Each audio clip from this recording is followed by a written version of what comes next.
بسم اللہ الرحمن الرحیم۔ ملک العلماء حیات زندگی اور اعلیٰ حضرت سے ان کا کیسا تعلق تھا؟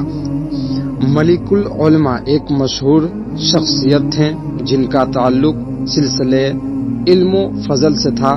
ان کا اصل نام مولانا ظفر الدین بہاری تھا اور وہ ریاست بہار ہندوستان کے ایک علمی گھرانے سے تعلق رکھتے تھے۔ ان کی زندگی کا بیشتر حصہ دین اسلام کی خدمت اور علم کی ترویج اور اصلاح امت میں گزارے۔ ولادت اور ابتدائی تعلیم۔ مولانا ظفر الدین بہاری کی ولادت بہار میں ہوئی۔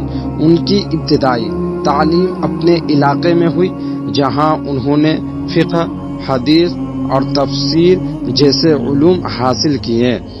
علمی کمالات۔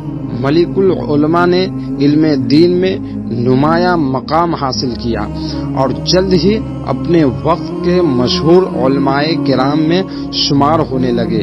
وہ ایک ماہر محدث اور اسلامی علوم کے استاد تھے۔ انہوں نے تدریس کے ذریعے بے شمار شاگردوں کو علم دین سے روشناس کیا۔ ان کی خدمات صرف ہندوستان تک محدود نہیں تھی، بلکہ ان کے شاگرد دنیا بھر میں دین اسلام کی خدمت کرتے رہے۔ اعلیٰ حضرت سے تعلق۔ ملک العلماء مولانا ظفر الدین بہاری کا اعلیٰ حضرت امام احمد رضا خان بریلوی سے نہایت قریبی تعلق تھا۔ یہ تعلق علمی اور روحانی دونوں پہلوؤں پر محیط تھا۔ عقیدت و احترام۔ ملک العلماء اعلیٰ حضرت کے علم مقام کے معترف تھے اور ان سے بے حد محبت رکھتے تھے، اور وہ اعلیٰ حضرت کو اپنا رہنما اور مرشد تسلیم کرتے تھے۔ مولانا ظفر الدین بہاری نے اعلیٰ حضرت کی مشہور کتاب فتاوی رضویہ کی تدوین اور ترتیب میں نمایاں کردار ادا کیا۔ وہ اعلیٰ حضرت کے ساتھ علمی مسائل پر گفتگو کرتے اور ان کے مشورے سے کام کرتے تھے۔ تحریک اہل سنت۔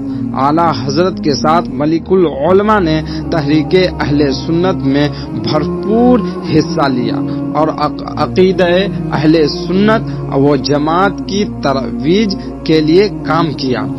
ملک العلماء نے اعلیٰ حضرت سے روحانی فیض بھی حاصل کیا اور وہ ان کے خلفاء میں شمار کیے جاتے ہیں۔ اعلیٰ حضرت کی دعاؤں اور تعلیمات نے ان کی زندگی میں بڑی برکت دی۔ ملک العلماء کا انتقال بھی اہل سنت کے لیے ایک بڑا نقصان تھا، لیکن ان کی علم اور روحانی خدمات آج بھی زندہ ہے۔ ان کی زندگی اعلیٰ حضرت کے پیغام کو عام کرنے میں گزری اور وہ ایک ایسی شخصیت ہے جنہوں نے اپنے علم، کردار اور محبت کے ذریعے دین کی خدمت کی۔ ملک العلماء مولانا ظفر الدین بہاری اور اعلیٰ حضرت امام احمد رضا خان بریلوی کے درمیان ایک مضبوط علمی اور روحانی اور عقیدت رشتہ تھا۔ دونوں شخصیت نے اہل سنت کے عقائد کی حفاظت اور ترویج میں ناقابل فراموش خدمات انجام دیے۔